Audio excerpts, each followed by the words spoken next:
eu sei que olhar para dentro e se escutar não é uma coisa fácil, porque ninguém nos ensina isso, né.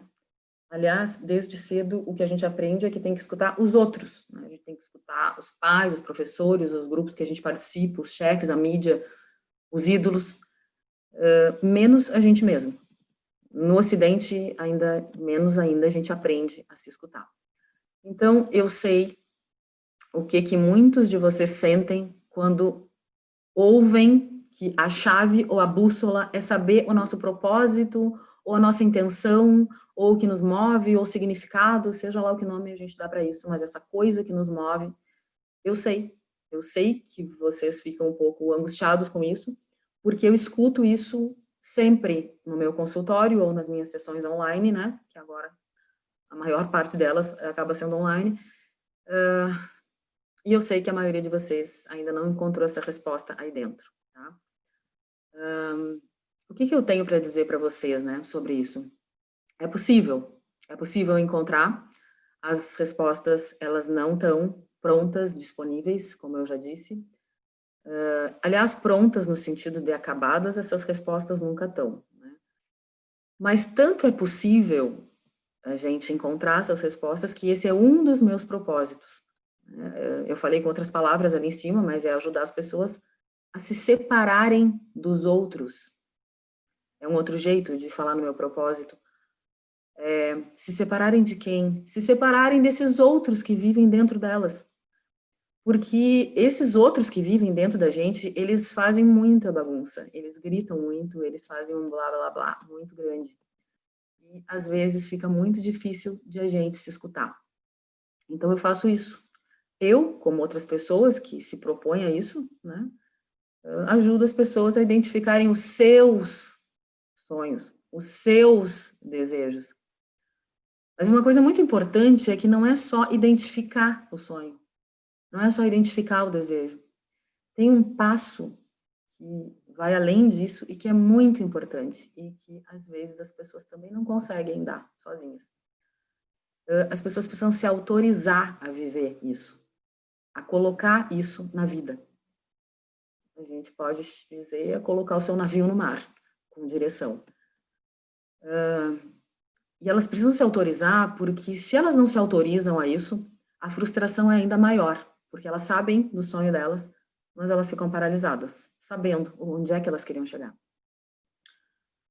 E eu vou dizer aqui para vocês, eu vou contar aqui para vocês, que quando eu falo dessa importância toda de seguir o próprio caminho, de identificar o que a gente quer e de ter uma bússola, eu não estou falando de uma coisa que eu sei só porque eu pesquiso, porque eu estudo, porque eu atendo pessoas que andam meio desbussoladas por aí. Não é só por isso. Eu sei, em primeiro lugar, por experiência absolutamente própria. Eu, na minha carreira, andei com a bússola de outras pessoas durante muito tempo. Para mim, foi muito tempo. E eu aprendi muito, né, sobre a dor, principalmente sobre a dor de andar assim, sem uma direção que fosse minha. Essa dor de se sentir perdido profissionalmente. É uma dor porque a gente se cobra muito, porque o mundo nos cobra isso, e perdidos profissionalmente, a gente começa a se ver como um verdadeiro fracasso ambulante, né. E isso é bem desgastante e dói muito. Essa dor que eu senti, ela foi, claro, muito importante para mim, porque ela me ajuda hoje a que eu possa, escutar melhor as pessoas que estão nessa onda aí, nessa onda de sofrimento, e são muitas as pessoas. Mas isso não diminui em nada 2 coisas, 2 fatores. Não diminui o sofrimento que eu tive, naquela época que eu andava perdida.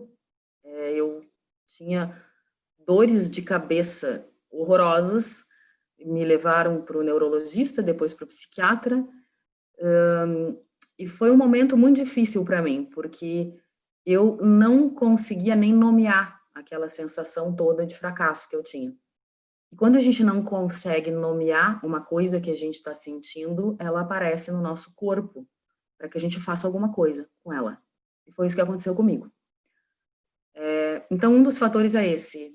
Eu hoje sei escutar melhor as pessoas, mas o meu sofrimento foi gigante. E uma outra coisa também, que não dá para pagar, foi o tempo que eu gastei com aquilo, que me parece poderia ter sido menos tempo, né. Eu fiquei esperando muito tempo que uma bússola caísse do céu para mim. Para dizer bem a verdade para vocês, para ser mais honesta, com vocês e comigo também, no meu caso, isso acontece também com muitas pessoas, por isso que é importante eu falar, eu até tinha uma bússola, mas em algum momento desse início de navegação aí, eu escondi a bússola de mim. E é bem interessante que eu escondi ela de mim, só depois eu fui perceber isso, por medo. Eu tinha medo de autorizar o meu desejo e seguir o meu desejo que lá no início, na minha primeira escolha profissional, eu sabia muito bem qual era. Bom, resumo da ópera aqui para vocês, né? Essa Aline, psicóloga, que alguns de vocês já conhecem há mais tempo, a Aline, que todo mundo, né, muita gente me diz isso, quando me conhece, não sabe muito bem o que vem antes, a Aline ou a psicóloga, porque eu sou a Aline psicóloga, mas essa Aline, apesar de ter escolhido fazer psicologia ali entre os 13, 14 anos de idade, e ter feito vestibular com 17 anos e ter passado no vestibular para psicologia, apesar disso, decidiu fazer direito. Se formou em direito, insistiu em ser advogada, trabalhou em escritório, fez a escola do Ministério Público para ser promotora de justiça. E sim, né, o que eu estou dizendo para vocês é que eu peguei para mim durante muito tempo a bússola de outras pessoas por medo. Por medo de assumir a responsabilidade pelo meu desejo. No final dessa nossa conversa, dependendo do nosso tempo, eu falo um pouquinho para vocês mais desse meu período de navegação sem bússola e de como é que foi meu caminho de volta, tá? Eu não vou falar agora sobre isso, porque o que eu tenho de mais importante para contar para vocês não é exatamente a minha história, apesar de que eu sei que ela pode ilustrar, e as histórias das pessoas ilustram muito o que elas querem transmitir. Mas o que eu acho mais importante de eu trazer aqui para vocês é o que eu aprendi nessa história. Especialmente o que eu aprendi sobre trabalho. Então, até o finalzinho desse nosso papo aqui, que já está na metade, já passou um pouquinho da metade, eu vou falar mais disso. Só que agora eu vou falar mais especificamente do que eu aprendi sobre trabalho, e eu quero muito que vocês sintam isso que eu vou falar, tá? Uma das razões pelas quais eu não trouxe slides é porque eu queria estar aqui, assim, vocês me olhando e tentando sentir as coisas que eu estou falando, tá? Eu espero ter a habilidade que tem o Rafael de fazer vocês sentirem o que eu estou falando. Então, vamos lá. A maioria das pessoas que pesquisa, a maioria das pessoas que pensa e que reflete sobre o universo e sobre o mundo do trabalho, elas se detêm, elas se preocupam com o que as pessoas vão fazer nos seus trabalhos, com o que as pessoas vão trabalhar, e especialmente elas se preocupam e se debruçam sobre o futuro do trabalho. Uma expressão que cada vez tem menos sentido, porque o futuro já chegou, esse futuro do trabalho que todo mundo fala já está aqui entre nós, já faz um tempinho. Mas, enfim, essas pessoas aí, estudiosas do universo do trabalho, elas estão muito interessadas em quais postos de trabalho vão existir e qual é o tipo de conhecimento que a gente tem que ter para ocupar esses postos de trabalho. Acontece que eu, como também uma dessas pessoas que pesquisa esse mundo do trabalho, e especialmente o relacionamento das pessoas com os seus trabalhos, eu tenho muito mais interesse em outras duas perguntas, especialmente outras duas. Na verdade, eu tenho interesse nas respostas das pessoas para essas duas perguntas. A primeira é como a gente trabalha.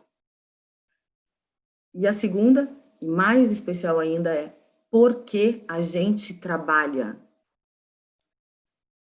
Esse é o meu maior interesse.